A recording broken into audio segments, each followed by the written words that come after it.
So the topic we're talking about, would a Black America be better? And just to, once again to recap what we're talking about, if blacks were the majority Yes. in population, economics, education, those Banking. type of things. Yep, all of that.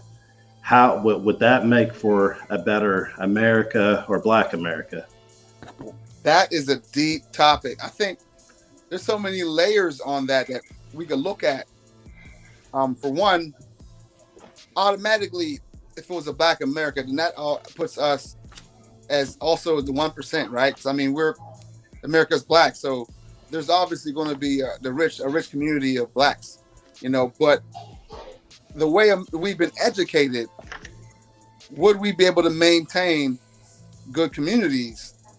I mean, just because America flipped and the whole America's Black doesn't mean that we still have to deal with the cultural issues that we've had throughout history. The fact that the divorce rate of our families, incarceration and those type of things. Some of the traumas that's happened to us, do those just disappear also, or we're still going to have to face those? So, in whatever issues that we're having underlying as people. So that would be the question: how do we deal with the issues that would still be present? I mean, just because they made the whole country Black doesn't mean that the problems disappear. Now, do the problems disappear with it? The problems that came with us coming over here, being a minority or being drugged by slavery, that created the situation that we live in now.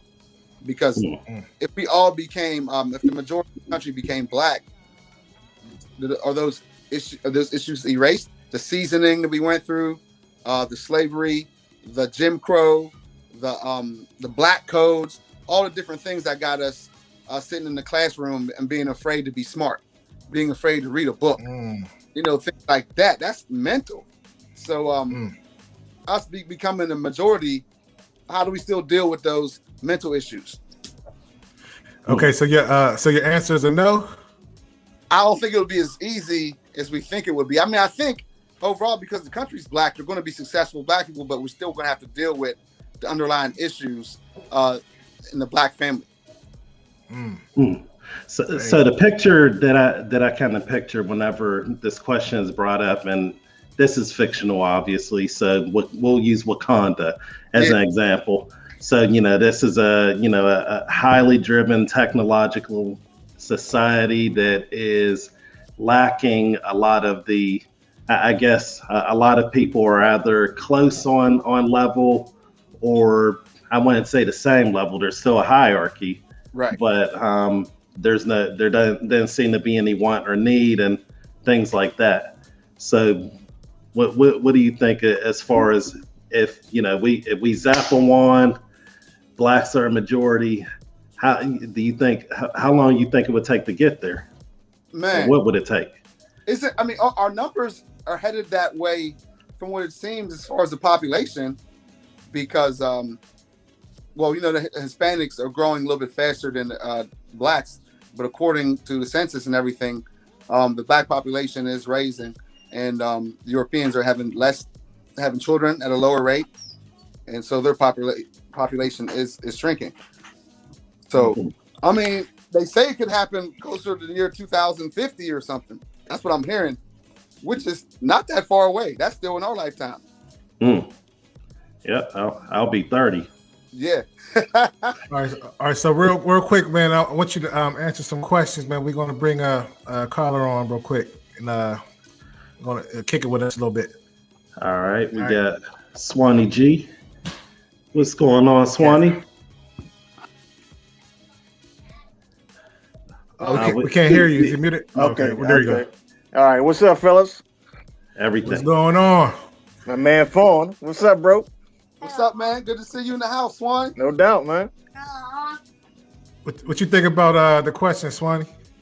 All right, I want you to repeat it. I want to see how you go ahead. I want you if you don't mind, just asking the question again. All right, go ahead. No problem. So, if we were to hit that magic wand button tomorrow, Blacks are the majority and everything, how long do you think it would take to get to a scenario like what is depicted in Wakanda, whether the technological part's available or not? I mean, honestly, it comes down to knowing who we are as a people. To be quite frank about it, we have to understand who we are as a people to even know where to go. But we need to know our history in order to move forward and know our future. And history is so important. So that's the first and foremost thing we have to do is educate our people day and night. Okay, educate our people. And without education, man, you know, if we don't have the education of ourselves, we ain't gonna get too far. It don't matter how much money we got as a collective. If we don't know who we are, we ain't gonna get too far. Yeah, I agree 100%, man. That's deep. And you articulated that much better than I did. But I was basically saying, like, if we can't go back to our original way of life, or our original culture, you know, there's a nice little story. It talks about how in our natural environment as Africans or people of hue, you know, we come from warm environments where there's always an abundance of food. So we have a sharing nature, a sharing culture, and we've been removed from that and taken on a culture that's not our normal culture. So if we were all in an environment kind of like Wakanda, we would have to study, you know, like Swanee's saying, ancient history, you know what I mean, some ways, other cultural ways of living, because the way we're practicing to live now is not our original culture. Okay, so you're saying that with this capitalist society, you think we can't flourish in it? I don't think that's our original nature. So you're saying that yeah. with this, we got some background. Because the laws in capitalism, it's a Wild West mentality. It's a killer take all, you know, mentality. And we're from a warm, friendly, sharing environment where we have cultures, where we have routines and traditions, you know, that are natural with the earth and stuff like that. And our belief system, our spirituality, you know, all those kind of things. And well, so, we got to talk about this now. I think you're from Africa, right? Yes, sir. All right. What country was that again? Cameroon, right? West Africa. That's right between the Congo and Nigeria. All right. So there was empires back then, yes? Oh yeah, Songhai Empire. You had Bantu. So many different empires and beautiful kingdom. They actually were cities. We actually had Wakanda. It was called the Benin Empire, where you know how you ever go to a gated community and they have the gate and you got to once they open the gate, then you go in the community, then you can actually go through the neighborhood. Mm-hmm.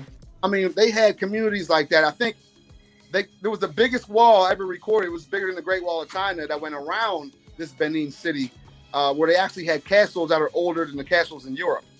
So we actually had ancient Wakanda. Facts. Okay. So this is something that is this still there, or what's going on? Is it still? They tore apart a lot of the castles to where they're unrecognizable. You just see piles of rocks because they didn't want people to, just like the same thing they did with the Sphinx when they broke the nose off of it. Mm-hmm. They didn't want people to come into those West African countries and know that there were castles there. Castles older than the ones in Europe. So they tore a lot of it down and took a lot of those artifacts to Europe. Man, he's schooling y'all. Pay attention, guys. He's schooling us. Keep it going, man. Keep going. Look it up. Check it out, guys. And so when you look at like how we're living now, capitalism is not our normal nature. We're sharing peoples. Like when you go back to the Romans when they came into Africa, they actually got their 8-day calendar from the village system. How villages, let's say there were 8 gated villages. Each day would be a market day for each village. And so it was a sharing system. So let's say one village grew beans, another village made palm oil, another village was a fisherman's village. So every different day would be a different market day. And so you'd be able to get your fish one day, your beans a different day, your salt and different ingredients on another day. And the economy worked like that. They didn't need money. And everything was structured. Yeah, one village grew what they grew, and they went to the marketplace and traded. This was before the barter and trade, because money is just the IOU. Mm-hmm. All right, but back in the day, didn't they have like pirates and people coming in and trying to get land and stealing and taking people into slavery? For sure. Those are like I have an old map in the 1600s of Africa. And what it shows is all around the coastlines,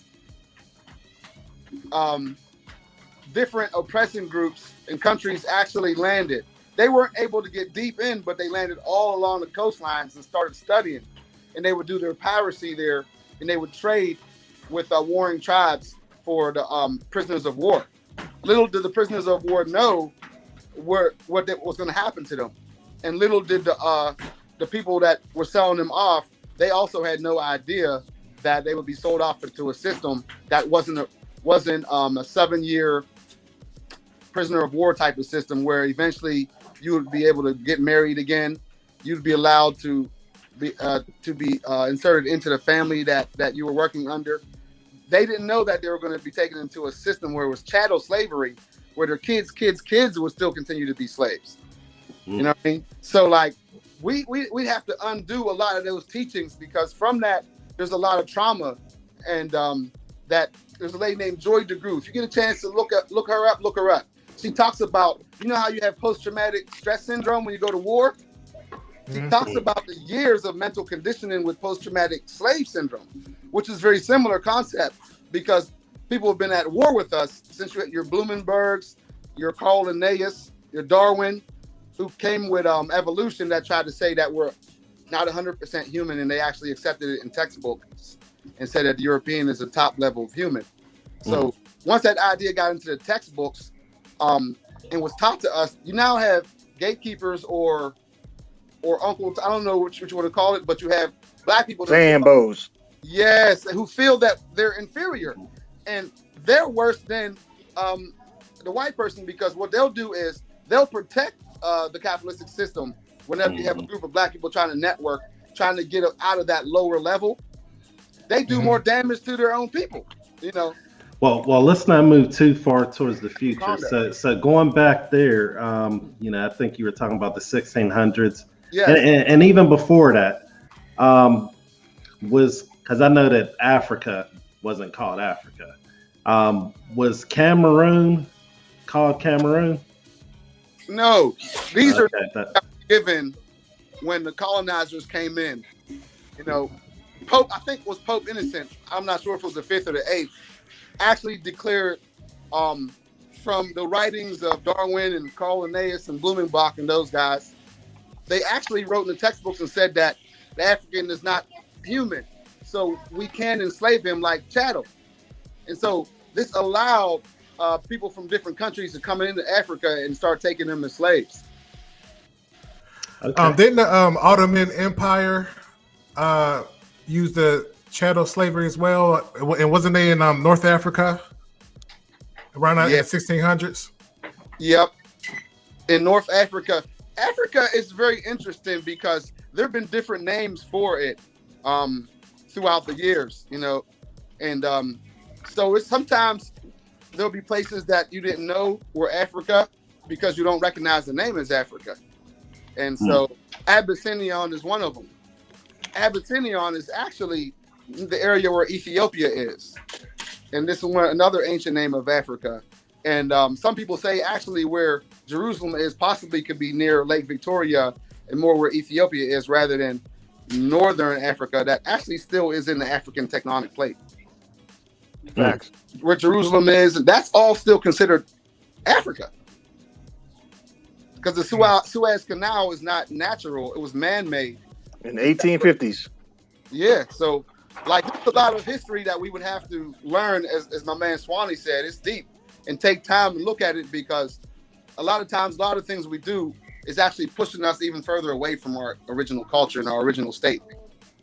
Okay, now most of the education that of course, happens in the public school system is usually slavery, Martin Luther King, and I think that's usually about it, as far as, any type of African history or, might have a mention of, Napoleon, Right. going on a campaign, that's usually about it. And Christopher Columbus. Oh, yeah. So I guess, with. Right. That's another good one. Pocahontas, Mm-hmm. Yeah. So with those being the things that are do you think that all of those are necessary? And also, if so, what kind of changes or things should be added in? It starts with the fairy tales, man. The mythology, the ancient history. Name some fairy tales from when we was young. Jack and Jill? Humpty Dumpty. Humpty Dumpty. What's the girl with the long hair? Rapunzel. Becky with the long hair. Becky with the good hair. Becky. None of these are our stories. You know what I mean? So when you're a kid, that's going to build your self-esteem when you're reading books and the characters look like you. This is why they changed the depiction of the Last Supper and made it white. It's because they didn't want to see the image of the black people over their heads. And when people ask, is it important that the people in the characters in history, what color they are? And what I would say is, it's not that important if it was left alone. But since it was changed, you got to ask yourself, why did they have to change it? If it wasn't so important what color they were, then why did they change it? That's the question you got to ask yourself. Yes, indeed. Then you realize that it was important. And so, when you take a look at history, though, in the Wakanda, if we had our own Wakanda now, look at America now. What things we use in America, can you say that black people didn't have their hands on? A lawnmower, the oven, the street light, bridges, traffic signals. So, literally, we built America is our Wakanda.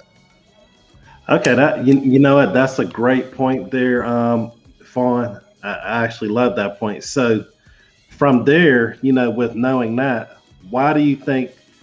We had slavery at a certain point. We had things that were great at a certain point, but we have now as a now, and there were a lot of great achievements that were done in between. So, why do you think this current generation is not striving towards that greatness? Man, what you think about that one, Swine? Man, it's deep. I appreciate them questions, man, because those were the questions that everybody needed to hear and listen to. Yes. It's real important to understand that knowledge first comes with the question.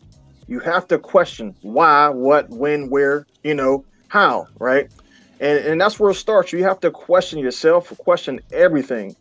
And to even get to that point, we have to have the discipline to do the study, to do the research, and grow from there. But we have to keep connected and stay networking with people who have that knowledge. That we don't know everything. And so it's important for us to always connect with others who may know something we don't know. And so we must continue that ride and connect. And in order to have any kind of growth, it starts with, the question why. Why are we in this situation? If America is our Wakanda, why don't we reap the benefits from it? Like Malcolm X said back in the day, democracy is hypocrisy, right? So if democracy means freedom, why aren't our people free? If democracy means justice, why don't our people have justice? And these are the words from the great Malcolm X. You know what I mean? Yeah. So when you look at those type of things, you have to ask yourself, why? Why are we still in the same state? That's a deep. I think a lot of it, and I'm trying to get out of the stance where I always got to look outwardly. Someone else caused this problems to us. Someone else to manifest this negative energy. That's a great. I think pride has to do a lot with that. Now we got you going in and out, Fawn, and as much as we appreciate Charlie Chapman from back in the day, we need you in there. Can you hear me? Yeah, can you hear me now? Can you hear me better? Yeah, you're good. Go ahead. Pride. We got a lot of pride, man. It seems like pay attention to like our generation in the 90s, in the late 80s and 90s. A lot of the music we listen to, if you be honest with yourself and go back and listen to it, a lot of it did have educational content, but they were still saying a lot of negative things, you know. And if we're able to be honest with ourselves as we mature, we had to grow out of that. So now as we're watching the younger generation, they're holding on to their music, entertainment. That's how they always hit us. And if we're not able to separate the real from the entertainment, sometimes it can be confusing because every generation, they come with something different, so that the father generation and the daughter generation are not on the same page with each other.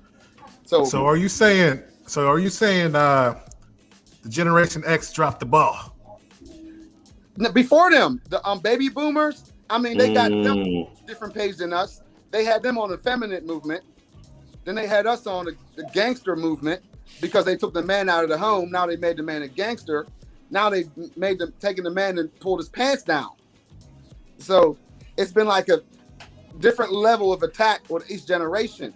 And each generation, if it's too prideful, it won't look at what happened during their youth that was negative and be able to eliminate the negative and move forward. Each generation is being attacked differently. That's why when you have a broken home, it's so hard to heal it because the grandparents, the parents, and the kids are not all there to be able to decipher between the three generations what's going on. And some of the pride, you spitting that fire is a big thing. Everybody here, just pay attention, man. He's spitting that fire right here, man.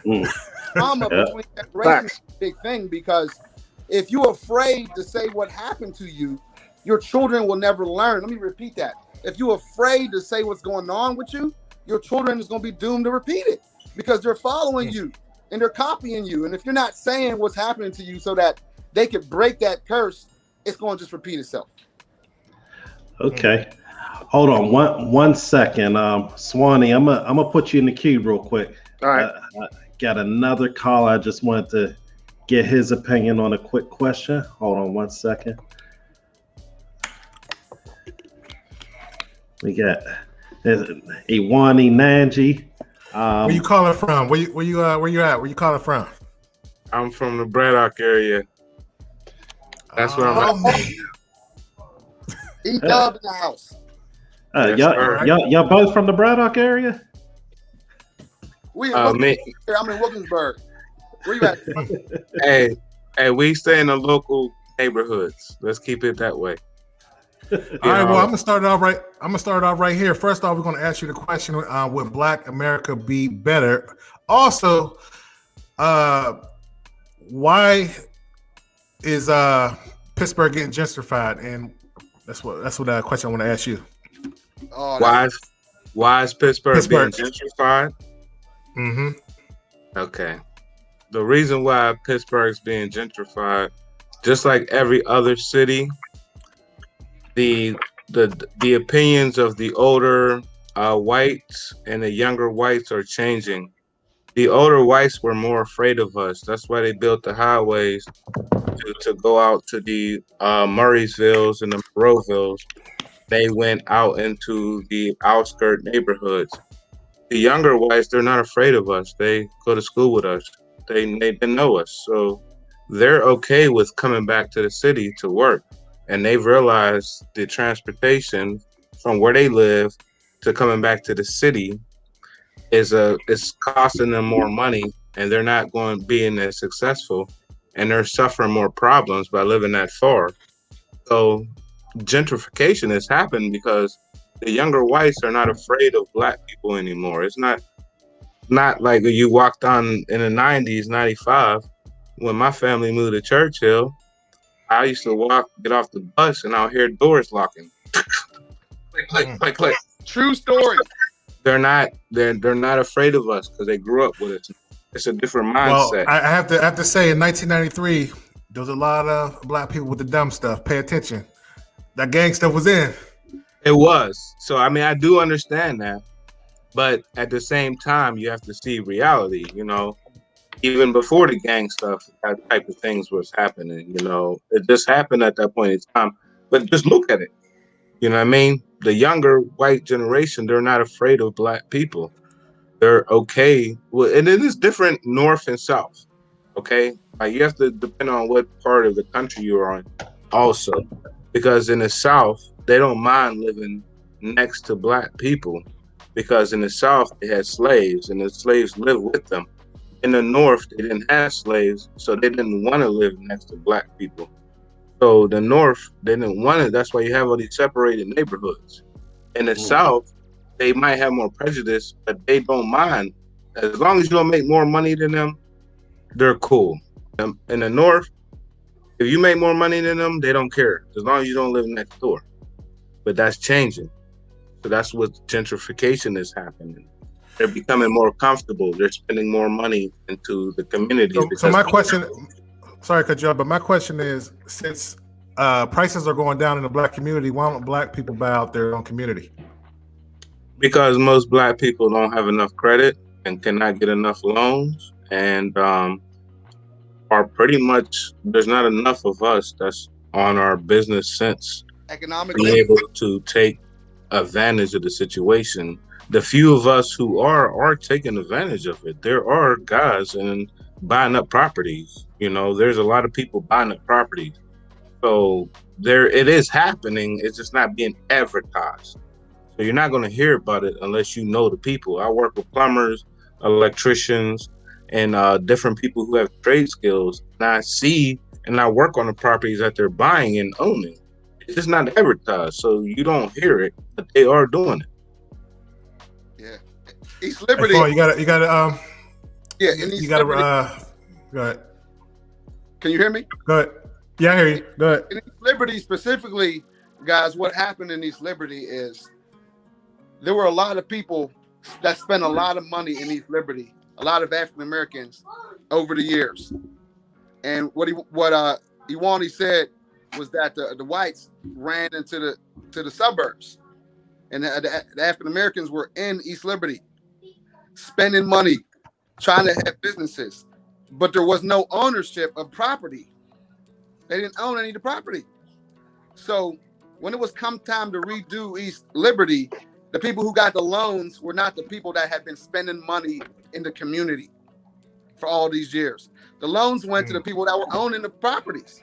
Those are the white people who were in there. And so when they redid East Liberty, they made it in such a way that the people who had moved out to Murraysville, to Fox Chapel, could move back in and could afford to live there. And then the people who had been living there from the 80s and 90s could no longer afford to live there, because when they gentrified it, they raised the value of the properties, and the black people couldn't afford to live in the same neighborhood that they've been spending money in the past 30 years. All right, do you think it's because of a lot of single families? Because what I noticed is the people who are married, the man and wife who's working together, that's two incomes. You get what I'm saying? And since 1964, there's been a lot of 75% babies out of wedlock. You think that have anything to do with it? That's part of the game. If you can take the head of household away and split the family up, now they got to spend more money. That's more money that goes into the economy and doesn't trickle in the neighborhood over and over again. When people are married, they're able to save money better. Give them some talk a little bit about that, Iwani.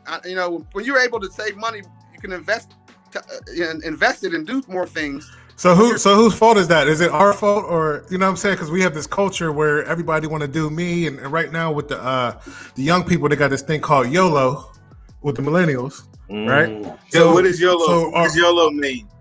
Explain it for the old guy. What does YOLO mean? Basically, you do. I don't know the term, but you only live once. Yes, yeah, thank you. I had to look it up. Yeah, so we have to know what that means. You only live once. You know who also said that? What's the dude who got the statue of him, Baphomet? He says, do as thou wilt. Yeah, I know what you're talking about. But you only live once. That's the saying people have. So the problem we have is lack of education. That's what it is. It's not that we're more intelligent. Like what the people with melanin, at the end of the day, you grew up in high school, you grew up in grade school, you played sports. You could see the intelligence. I don't have to say too much. But when you get older, they flip it. And all of a sudden, the curriculum does that. When you're in hold on. Let me finish real quick. The education part is what we're lacking. We don't have the knowledge that other people have. We don't know where to go get access to this certain type of resource. We don't have information that to get aid for taxes. We're lacking knowledge. It's the knowledge thing. We have to keep giving each other more knowledge as we learn business. Because what about because sorry to cut you off, but it seemed like there's a lack of trust in the Black community, because there's people will come to someone and say they have an opportunity and they're like, nah, I don't mess with everybody. Do you think that have anything to do with it? Of course there's a lack of trust. You know why? Because we're all competing against each other right now. We're all trying to make it. Identity politics. We're all trying to make it, bro. So we're competing against each other. So yes, there's going to be a lack of trust until we understand that there's enough money to go around that we can work together. Then we will stop having that problem. But now, as people are learning more business and ways to make more money, we're competing against each other. Right. So yes, we're going to have that problem for a while until we figure out how to work together and learn that to distribute the money amongst each other. Okay. Yeah, I definitely agree. I got one more thing to add to that is I think we have too many identity groups besides the original civil rights movement. We had from the women's movement, a lot of the women went to the feminist movement and jumped off of the Black movement. But not only that, we have a lot of different groups that cause us to hate amongst each other. I mean, we have fraternities, sororities, Bloods, Crips. There's so much group identity politics that's not just pro-Black. They have other interests. And so when you have one group that comes up and is successful and it's not their particular group, here comes the hate. Hold on, we're going to delve right a little bit deeper into that. Hey, Wani, I'm going to put you on hold for a second because I want you to come back, talk about it. Hold on, I'm going to put Lupe. I see he's holding in the 1 second. You there, Lupe? What's going on, fellas? That's a nice professional headset there. You like that? You like that? Uh-huh. So I don't know if you heard, what Fawn was just talking about. Do you want to repeat some of it? Yeah, I'm here. Group politics, man. Look, they first were my man. Then we were colored, African American, Black. All these different groups segregate us and separate us. Not only that, Bloods, Crips, fraternities and sororities. What I hear from the one brother is he's naming all these different factions. Yeah. And in my opinion, the main issue with our community is there's no teamwork within any of the other races, group of people. One concept that I understand that they all have, they may have differences, but the one thing that they all have in common that they're all on code, the same code, and they have unity. Facts. It's teamwork. Facts. That's our main issue. In our group, another issue that I see we have. Hold on, let me turn it down. Yeah, that's good. That's definitely some good stuff there. And one of the other main issues, what I'll say number 2 issue is within all those other groups and all those other factions, their men are in leadership positions. Their men are in charge. Ours are not. That's our second problem. Those are the top 2 why issues is that? We had. Why is that? Mm-hmm. Well, there's different variables. one of the variables are that our women, they took that deal. The feminist. They took our deal back in the 60s. They married the government. They made a deal with the government, and they made us second, and we're failing because of it. Now, I will say that we have not been stepping up to the plate, playing our part fully. We got to take some responsibility in that. Mm-hmm. But I don't even saying that. I still don't think that our women understand that that's an issue. So now, if you that goes along with being on the same page generationally, is that them not understanding from the mothers teaching the daughters what they did wrong. The pride from the mothers that were in the feminist movement, seeing their daughters, repeat it instead of correcting it, they've allowed it. They've just passed it down on how to be a single mom and glorified it actually. And just like we've been glorified in the violence and the drug dealing and different things like that, after the government took us out of the home and the women accepted it. I agree with that 100%. And that's why I'm talking about these different group politics, feminists, what groups took the black woman away from the group, the family group, and put her in a different group. LGBT, that's different groups other than black politics. Now you have another group it's politics that's not even race anymore. You have a group that's a sexual group that's being put on top of race, a racial group, economically, and different things like that. So group politics is being played against us, even amongst ourselves when we go to college, the different fraternities and sororities. When you're in the communities, the gangs, they always pitch us in different groups against each other. And we're so stubborn, we can't come together and work because the European groups, even though they have their different groups, I agree with the gentleman here, they're always able to put that aside and work together. All right, so if you're listening on YouTube, definitely hit that subscribe button, hit that like button, and the notification. Get those likes up for us. Now, what I wanted to ask you, Lupe, now if we as African Americans was 70% of the population, would that change? And also, is black people racist? That's the question. Don't you have to be in power to be racist? Well, at that point, we're 70%. Now, if we do the same thing done to us, right? Using those numbers, 70%. I definitely believe that everyone. Honestly, I don't think everyone can come. If we would just go ahead and say, listen, talk your stuff. Let's go ahead and let's get this thing cracking. He said everybody can't come. So that 70% is going to drop dramatically. Everybody doesn't have that. They don't understand the mindset what's needed to take. So guess what? You're a liability. Everyone can't come. That's just your stuff. now are black people racist? Everybody, and that's not being racist. That's just being real. Everybody doesn't understand that you have to, in order for us to grow as a people to get better, you have to have, first of all, have education. You have to have politics. You have to have healthcare. And the bottom line is you have to be economically sound. Period. And most black folks don't understand that. They're consumers. Yeah. Yeah. And being a consumer, that'll never get you anything. That has no value. Yeah. So there's you encourage businesses, getting businesses in the community and all that.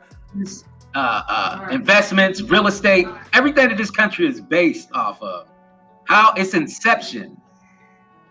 Most black folks. So what happened? I want to ask why I got you guys on. So what happened with Black Wall Street? Anybody familiar with that? I think black folks are afraid to start that again. They're afraid for that to happen to them again. You're talking about that trauma. Now you're talking about that post-traumatic trauma, because look at Malcolm X, look at Martin Luther. Anyone who's gone above and beyond to try to make a difference, they try to make an example of. And Black Wall Street is another one. When I came to America, me and my family in the 84, 85, they did it in Philly. They did it right in Philly. This was in the 80s. You had a group that was like, they had decided to go out of the grid, and they were a spiritual group, and they were living how they wanted to live. They dropped a bomb on them in Philly. This is in the 80s. So they're continuing to do that. We have to be strong enough. And that's why it's so important to work together and not individualize, because then it's harder to attack somebody when everyone's on the same page. Okay, and so Black Wall Street, just for anyone listening who's like what the heck is that? Are we talking about crypto? No, Black Wall Street. Usually we're talking about Tulsa, Oklahoma. There were actually a couple of other places that were noticed as that, but usually we're talking about in Tulsa. I think it was the Redwood District, or Yep. But here's the kicker with that. After they rioted that area, those guys in that community sued them, and they restored it. It wasn't until 1950 when we did when everybody came together and white people started realizing that black people had money. We started taking our money out of the community. That's what happened. It wasn't the fact that they did the riot, because they rebuilt it. Okay. So that's an example of white ice is colder, right? Right. Because once we had desegregation, what ended up happening is that those businesses didn't get the support from the community anymore. What do y'all think about that? Yeah, that was a big. I think. So is Atlanta our new Black Wall Street? Yeah, I'm down here chilling. You know what I'm saying? It's good. It's cool down here, man. Hey, you guys familiar with us? That's where everybody flocks to, though. I'm pretty sure it's overcrowded down there, down the A. Now. True story. There's a lot of bums down here. There's a lot of people on the streets. It's not what people say it is, but segregation, guys. Now it's time to spread out to other parts of the make a new Black Wall Street down the Carolinas or Florida or something. We gotta spread it out. Somebody need to come out with a record label or something in another state. They trying to get a record deal down here. Hey, but there's throughout the diaspora of America, there's some people that trying to make some moves. I just seen who was it? I seen today Chris Webber. He got what's it called? He got a marijuana school. It's called Cookies out there in California, where he's teaching low income or minorities the marijuana game, from all the way from cultivation to the financial part of it. All right. So my question is, here's my question too. While we're talking about business and wealth, you have all these players that made it to the NBA. We have 400 players, probably 70-80% are black, right? You have the NFL, who's 70% black. Why don't they all come up and put their money together? And because America's for sale. You see Braddock, you see all these neighborhoods down here, the small neighborhoods, and then we wonder why gentrification is happening. When you can pay for it yourself, the price goes down, they just go and get it. Can y'all hear me? Speak on that. Yeah, I hear you. I got two reasons for that. The first reason, whenever our athletes go into the major, I think that. Can you hear me still? Whenever our athletes go into NFL and NBA, what they do is they get financial advisors that talk to them. And what those financial advisors do is they try to lead them away from doing business with black people, with doing small businesses. I believe that. They scare them. They tell them that, you'll get tricked, you'll get hustled, you get robbed, all your money will get taken. Put your money in this white group, this white investment group. We'll be able to protect your money. It'll be able to grow. So what happens is they channel our athletes away from doing business in their own community. When you say they, brother, who is they? Okay. Is it people that is it people that look like me and you? The financial advisors, when you go to the combine, they have more than just people that test your running. When you go to be a professional athlete, they put you in trainings, they put you in meetings, they put people in front of you that are advisors, financial advisors, and they give you advice just like they teach you in school. They don't teach you black culture and history in school. So these advisors are not giving them information on doing Black economics. On top of that, that's the first thing. The second thing is when these people leave the professional fields that they're in, you know, in the NFL, you got to work 4 years to get your contract, your lifetime retirement contract. What they'll tell you is they'll put in your contract that you're not allowed to talk about certain things, you're not allowed to do certain business moves, or you lose your money. Your retirement money, because you play 4 years, man, your body might be banged up, and a lot of those guys don't want to lose that money. They tell them they can't enter into certain avenues or certain businesses, or they'll lose. They did with Colin Kaepernick. You're right. That's why he hasn't come back. They put it in our contract. You want that bag? Well, this is what you can't do or say.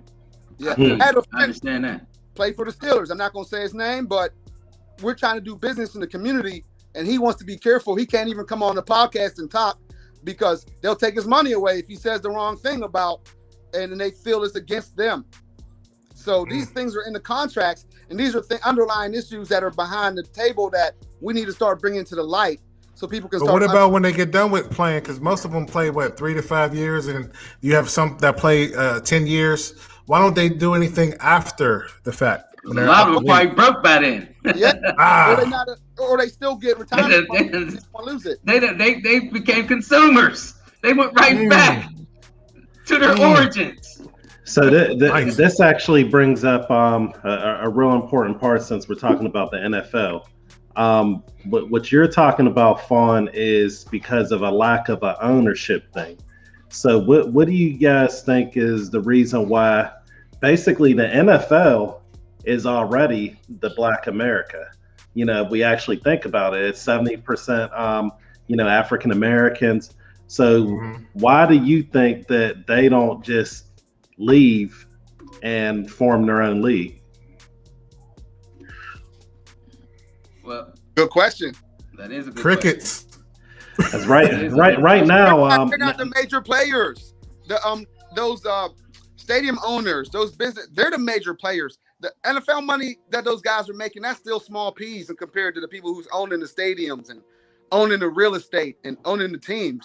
Their money is peanuts now, and they also have that mindset where they're not trained to think about Black economics. You got to teach people this. This got to be taught at a young age. And this is what's so powerful about what y'all doing right here with this Black media. That's one of the avenues they don't want us to touch. Your man, what's his name? Byron Allen, he had that lawsuit. This is one of the biggest things that's happening right now is Black media. So people are able to educate our own people on what we should think and what we should do. Now we're about to get into the danger zone. What I'm gonna do is I'm gonna actually bring Swanee G and Iwani, back on because where's Loke at, man? I want to talk to Loke. This is my first time on the show. I want to hear Loke.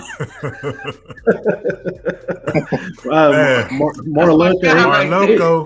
He taking a rest, man. He goes hard in the paint. He had to do his little church sermon tonight. He busy right now. Me and him, we think alike, man. Me and Lamy on this thing. Listen, I'm like, hey, that's my man. I need to sit down with this guy.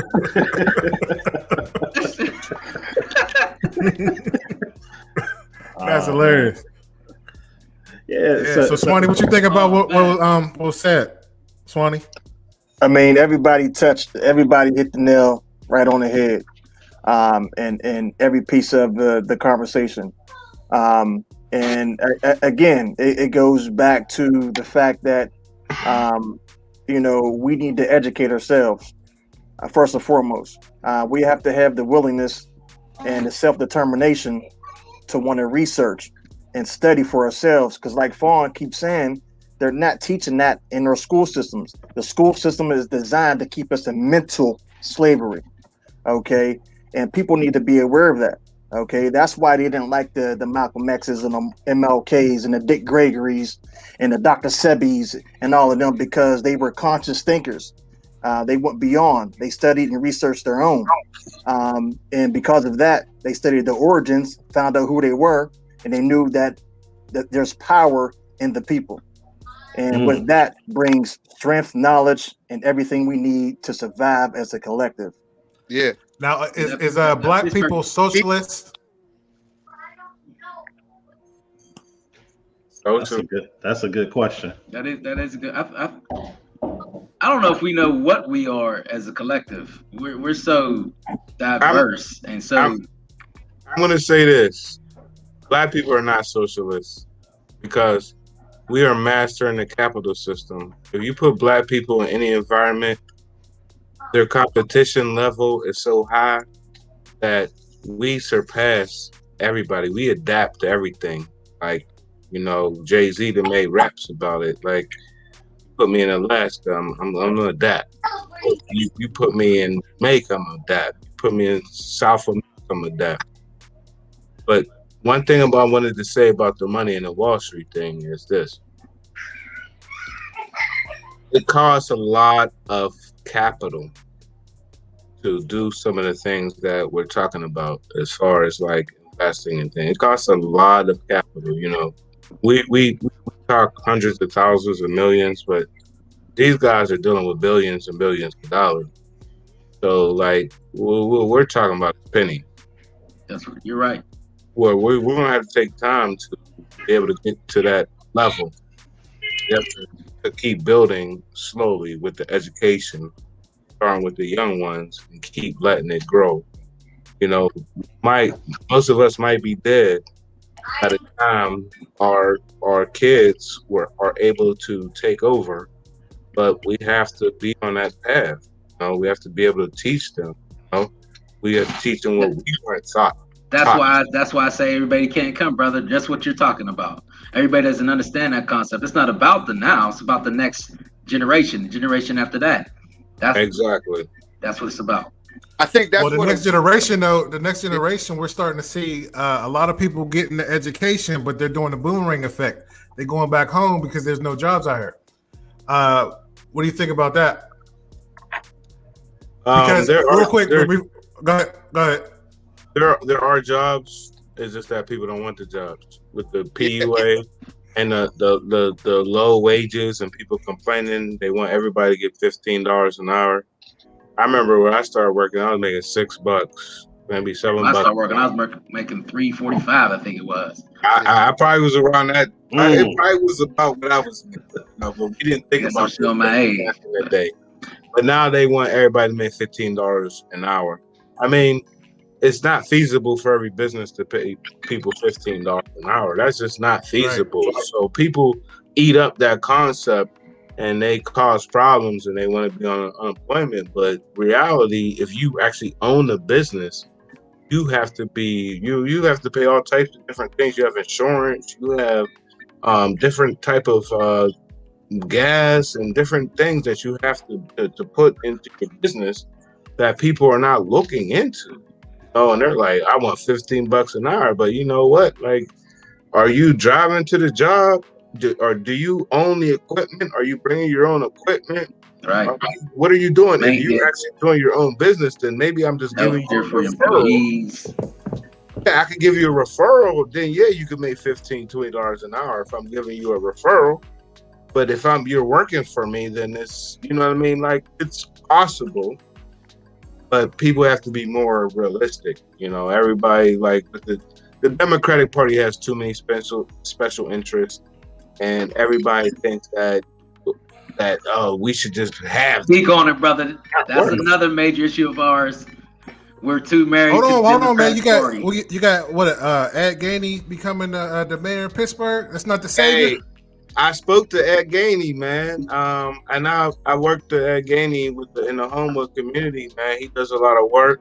I mean, politics aside, I'm an independent, so I don't go with Democrat or Republic. I keep it real, Republican. You know what I mean? Like the policies, the way it affects your money, the social policies, the border things, all those things have different effects, and you can't just be on one side or the other. Like, it doesn't make sense to me to be I'm just a Democrat. Like, I'm not voting for all that BS. You know what I mean? Like, I have it sounds like a lot of black people's waking up now, and it looks like the Asians are starting to be targeted to vote Democrat. Is that true?